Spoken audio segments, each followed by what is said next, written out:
So we'll start with an update from Caleb. Thank you, Danny, and good evening, everyone, again. So I have a number of updates, not long updates, but quite a few that I'll run through, and happy to take questions as well. The first update I wanted to provide is to share with folks that we were approached by the administrator's office. The administrator of EPA is Lee Zeldin, and he was coming to Portland for another matter and was interested in taking a tour of the Portland Harbor Superfund site. So, with very short notice, given his hectic schedule, we pulled together a quick tour in the beginning of last month, took him out for an hour and a half on the Willamette River and gave him an overview of the Superfund site and the planned cleanup. He was very engaged for 90 minutes. I sat across from him and gave him an overview of the site. We started at the OMSI and made it all the way to Cathedral Park before we had to turn around. So I was able to really go in depth at a lot of the different portions of the river, emphasize the priority of the cleanup, explain the schedule. And overall, he commented that it's going to be a very good, very valuable resource for Portlanders once it's cleaned up. He acknowledged kind of that it is a priority for the agency, which was good to hear, and just encouraged the team to continue to work full steam ahead to make progress towards the cleanup. So. Overall, it was a good tour. He was very engaged, asked a lot of questions, and feel like he's very informed about the Superfund site. There weren't any asks or requests in terms of changes in approaches or decisions or anything. Just general encouragement overall. So that was we felt good to have him out here to be able to show him directly what the site is and to have him to hear from us directly about the site. The next update is wanted to follow up on the transportation and disposal meeting last collaborative meeting. And do folks remember we put together a mural for so everyone that was interested could provide feedback, and we did receive a lot of good feedback and want to thank everyone both who provided feedback as well as who helped gather that feedback. Your contributions really do help inform things as we move forward here. And we are still reviewing the feedback, and we plan to put together a list of everything that we heard and will use to review as informal criteria when the designs come in and the deliverables continue to come in, specifically relating to transportation and disposal. We will also make sure to share that list as we develop it, and it'll be in the new year that we'll have that list and be able to report back out a summary of what we heard and what we'll use to consider as we review transportation and disposal plans in each of the 17 project areas. The next update I have is just wanted to give a quick update on the story map. I know some folks have noticed this is our tool that we've used to communicate to the public regarding the site. It has been taken down temporarily, so a number of folks have noticed it. So wanted to just share that it isn't available right now. We hope to have it up very soon. We were at some changes were needed to be made regarding the content, specifically content aligning with current administration priorities. So we are working to update that. We're trying to get it back up as soon as possible. Early 2026 is when we do plan to have that up. But if you do try and go to it, you'll see that it currently isn't available. Other thing to just update folks on is our Portland Harbor fact sheet. We typically do our quarterly fact sheet. You may have noticed in the meeting materials for this meeting, there wasn't a fact sheet, and wanted to just acknowledge that.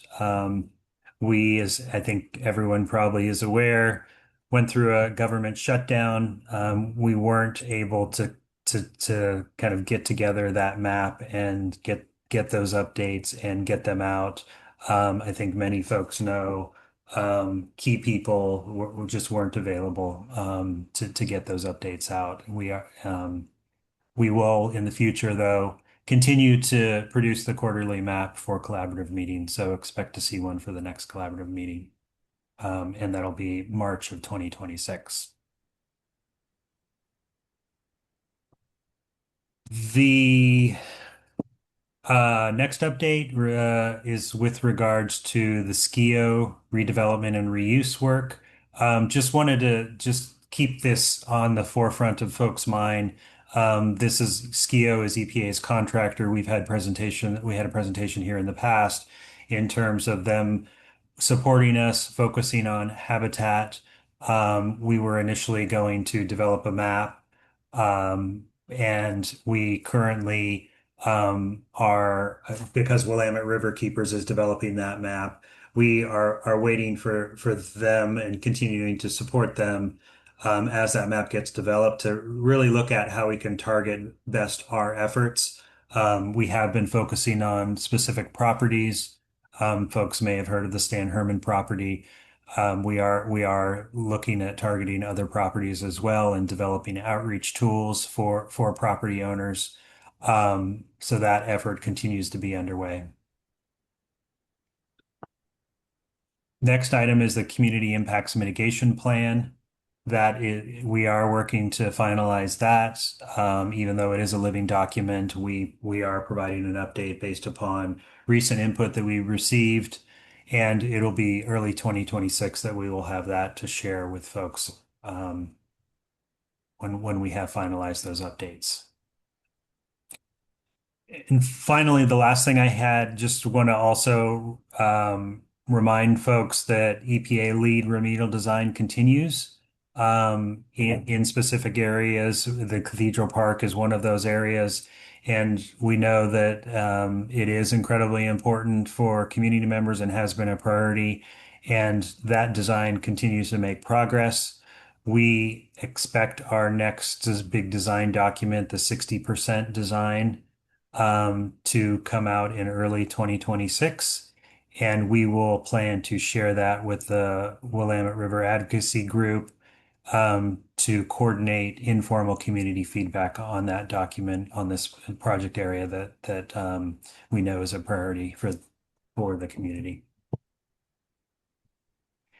And that is, I know it was a long list, a lot of updates. That is everything I had. I'll pause there and see if folks have any questions on any of that.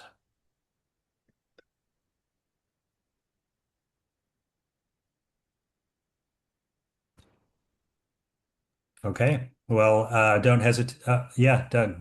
Um, this is a little bit unrelated, but I read that the air quality testing in the CEI hub had been stopped, but there had been a year's worth of data collected. Have you seen any of that you could summarize that maybe upriver had lower emissions than downriver?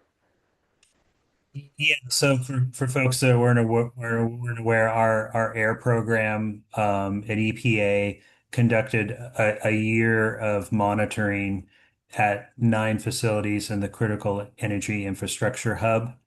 And that was planned to be a 1 year effort, and that at the end of the 1 year monitoring was just recently. I don't recall how recent, but I don't know. What I do know is that the data from that monitoring effort for those 9 facilities has been posted to the website. There is a website that's been created for this effort, and I can share it in the chat here once I'm done speaking so folks can look at it. I don't know what that data specifically showed, but hopefully that website does have some information that can be provided. And of course, our air division, who was the lead for that effort, can also answer questions folks have. I'll Cassie. take what I can get. Yeah,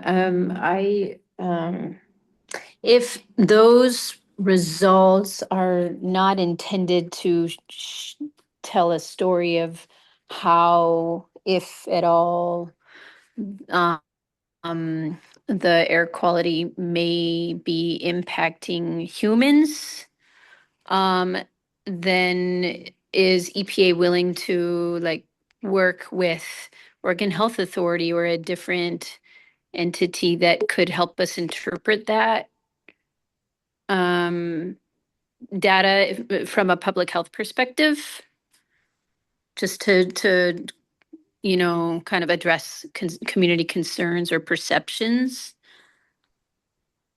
Yeah, we would so we can certainly take this back to the air division and the air program that conducted that data. They would have the the in-house air air risk assessors that could potentially do that.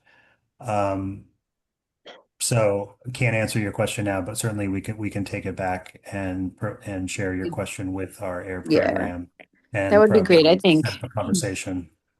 Thank you. Yeah, that I think that's like the primary question lingering Okay. for community members for sure. And this is Laura. I put the link in the chat. Thanks, Todd. We can reach out to OHA. That's awesome. Yeah, I the link to the website is in the chat. Um I know so I've talked to the team a little bit, and like Caleb said, we'll definitely talk to them about this. I know that the scope of this project was it was really, the purpose is really to collect data, that allowed, EPA Region 10 to pinpoint the locations of emissions, and potential non-compliance for each facility's permit. And I know generally, like high level, there actually wasn't a lot that was found like that was concerning. I do know that. The team had a meeting last week, just like in general, high level. But the data, like Caleb said, it is all online. And I know that in the past, they've been very open that, anyone could use that data. So, um, it's online, publicly available. I don't, and we'll take this request back to the team, like Caleb said. I don't know if, the air team or EPA will have capacity to partner, with another group, but we'll ask and get back to everyone. I have a question. I'm not sure if I missed that. In September, late September, at the Willamette Cove, there's supposed to be people diving and checking out a potential crack. I know there were other measurement done, and then people supposed to be diving to check on that if there's any kind of break in the cover. Do we have any results on that? So, I know there were divers. I know they did a physical inspection, and they didn't find a break. I know they also collected pore water data as well. So they deployed samplers and collected those samplers, and are evaluating pore water data. I don't know off the top of my head. I believe that pore water data showed that the cap remains protective. Um, I would have to confirm that unless someone from DQ is here that perhaps was involved in that effort that could elaborate. Yeah, this is Sarah Greenfield with DEQ. I'm not actively involved in that effort, but my understanding is the same as yours, Caleb, that pore water sampling did indicate that the cap continues to perform as intended. Well, that's good news. Thanks for Sarah and Caleb for that. Sure. Laura Feldman. Yeah, this may be repetitive, but so the data from the fence line monitoring you said will be on the website. Which website? The EPA website? Yes, and it is currently on the website, and you can see it at Okay. the link that Laura Knudsen posted in Okay. the chat. And would I be able to understand it? That's Uh, probably not. Yeah, I honestly think they're Excel files. they are. Hmm. I Yeah, would, they're it's, Laura. Oh, sorry. No, go ahead, Laura. oh, just, I think you were going to answer my question. I think it's a little yeah, I've looked at it a little bit and um I think yes, it's not totally clear. So I think Okay, if you we're have going to questions need help. about it, we can take questions about it and we'll pass that along to the team too, because we had suggested, that maybe they could come give a very high level update at one of our, quarterly meetings. So I'll talk to them about that again. Okay. I Thank I just like know. Oh, go ahead, Caleb. Well, I like the idea of if OHA has capacity and they're willing to collaborate and be involved in that, perhaps there can be some opportunity for interpretation working with them as a partner as well. Okay, great. Thank you. Yeah.